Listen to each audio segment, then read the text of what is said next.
Where does the BE imperative come in? Well, Section 10 of the BBBEE Act states that one states that every organized state and public entity must apply any relevant code of good practice issued in terms of this act in determining qualification criteria for the issuing of licenses, etc., developing and implementing a preferential procurement policy, determining qualification criteria for the sale of state-owned assets, criteria of entering partnerships, and criteria for the awarding of incentives, grants, and investment schemes in support of robust Black economic empowerment. So the BBBEE Act in itself places a positive onus on organs of state and public entities to apply a relevant code of good practice when they are developing and implementing a preferential procurement policy. We will focus on that a little bit later. So as I said, this as a general rule places a positive onus on all the state and public entities to apply a code of good practice in the form in which it was issued in terms of Section 9(1) of the BBBEE Act when setting transformation targets. 10(2) then allows for exemption from these requirements to be granted by the Minister of Trade and Industry, as well as now Trade, Industry and Competition, on application by an organized state or public entity, while 9(6) allows for a mechanism in which the Minister can grant permission or qualification criteria which exceeds that detail in a code of good practice. So, in short, the difference between 10(2) and 9(6) is that 10(2) speaks for exemption or deviation, so a lesser target than which is already set in the code of good practice. So 10(2) allows for you to say, we do not want to apply a code of good practice, or we can't apply a code of good practice, a BBBEE code of good practice in our preferential procurement policy. Minister, please, exempt us from this requirement. Or, Minister, we can, but to a very limited degree. We could maybe only look at the skills development element, or we can only look at socioeconomic development, Please allow. Whereas for 9(6), if you now want to say, yes, Minister, we're applying a code of good practice, we're very enthusiastic about it, we're setting a minimum level to be status level for participation. In addition to that, we want at least 30% Black ownership to accompany that as the pre-qualification criteria. You would apply through 9(6). Because now you're looking to exceed the requirements in a code of good practice. So therefore, if additional equity or transformation criteria are to be imposed by organs of state in relation to tenders or other economic activity, this must be pursuant to and in accordance with an express power or authorization under the applicable law to do so. To be code of good practice is promulgated without including additional equity or transformation criteria, organs of state may not impose this additional criteria on tenders subject to that BBBEE code of good practice. Authorization would need to be sought from the Minister in terms of 9(6). And then the Supreme Court of Appeal held in the ACSA case that it is undisputed that the Procurement Act and the BBBEE Act constitutes the legislative scheme envisioned in Section 2173, giving effect to Section 2172. So what the Supreme Court of Appeal said is that when we look at 2172 here, the scheme for the categories of preference, the promotion, protection, or advancement of personal categories of persons responsible for discrimination is the BBBEE Act. And so we'll go into a little bit more detail there. That's the ACSA Imperial case. That's the ACSA Imperial case, yeah. So I don't know whether everybody's familiar with the facts of the case, but in short, ACSA is an organized state that issued a request for bids for car rental kiosks and parking bays at airports operated by ACSA, done in 4 stages.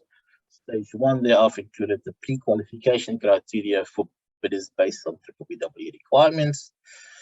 demanding large being generic entities. It is to be at least 30% Black owned, 50% Black female owned. At least 40% of procurement needs to be with 51% more Black owned suppliers, and. So they had very stringent BBBEE requirements, which exceeded the requirements contained in a code of good practice.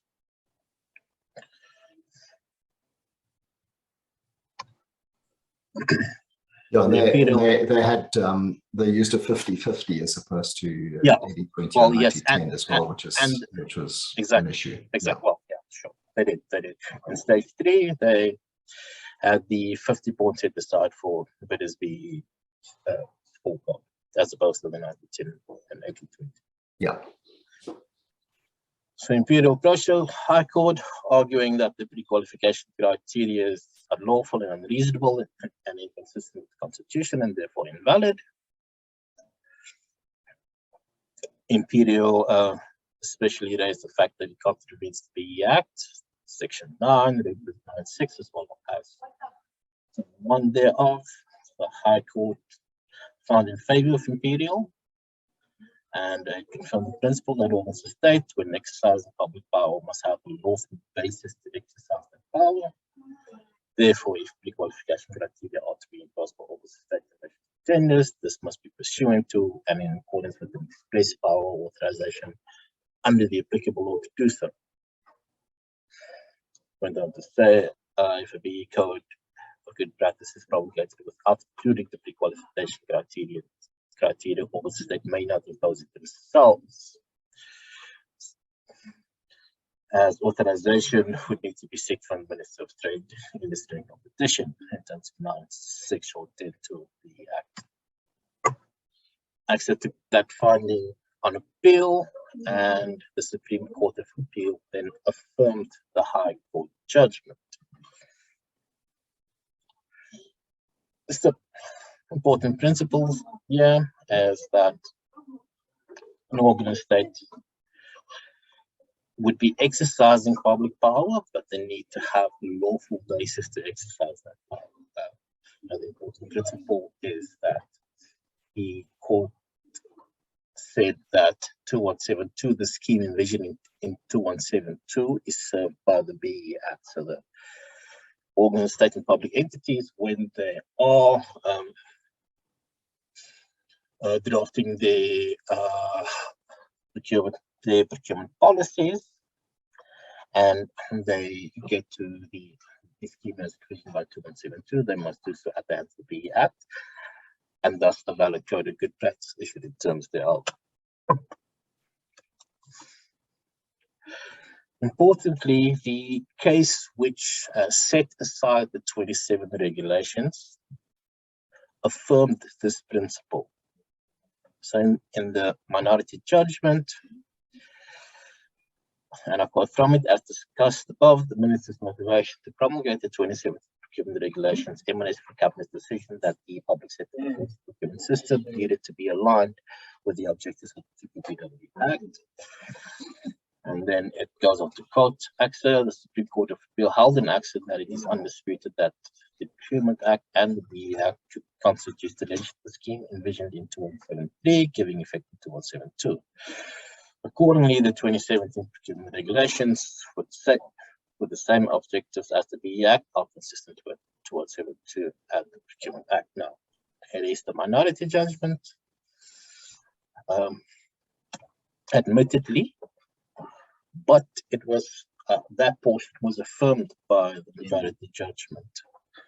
What the majority judgment said was, what 2172 seeks to achieve is consonant with the transformative nature of our Constitution, and its provisions dovetail with those of Section 90 of the Constitution. Without provision of, and it goes into some flowery prose. And it goes into Section 2173 of the Constitution then provides that national legislation must prescribe a framework within which the policy referred to in Section 2172 must be implemented. And majority judgment then says the debate between the first judgment, being the minority, and this judgment is not about these transformative imperatives. We both agree on them, and we must. So the ACSA principle is then approvingly quoted by the Constitutional Court. That's a stretch, though, right? Okay. They're not debating the transformative imperatives. They're not agreeing with the specifics of the imperial case. Sorry, they are not? They're not agreeing with the specifics of the imperial case. They're saying that there's no debate around the transformative imperatives. Yeah, they agree on the transformative imperatives, but they didn't say that they agree on the specifics of the imperial case. They're not saying that they, being the majority judgment, agree with the specifics of the imperial case. What they are saying is they do not disagree with the way the minority judgment goes about the discussing the transformative imperatives. Which which especially addresses the imperial case.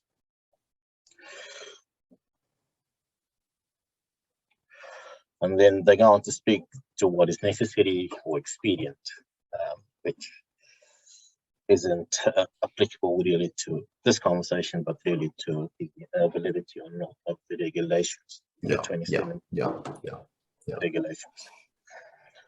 So, following is thus true, all organs of state and public entities must apply the relevant BBBEE Code of Good Practice when engaging in economic activity and or developing a procurement policy as per Section 10 of the BBBEE Act. And then also that the BBBEE Act and therefore Section 10 thereof gives effect to the categories of preference in the allocation of contracts and protection or enforcement of persons or categories of persons disadvantaged by unfair discrimination as per 272 of the Constitution.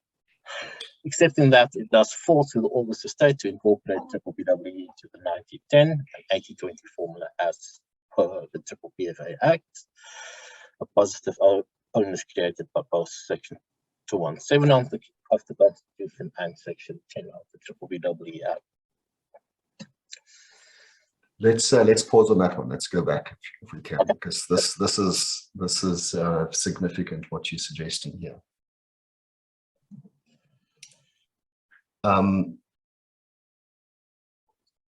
Take us through point 2 and how that is the conclusion of this process, this discussion that we've just had. Okay. Because that's the key point. That's the key point. Okay. So what do we agree on? We agree that Section 10 of the BBBEE Act, that the BBBEE Act is national legislation, and that Section 2 places a positive onus on organs of state to apply a code of good practice issued in terms of the BBBEE Act when implementing a preferential procurement policy. Are we in agreement there?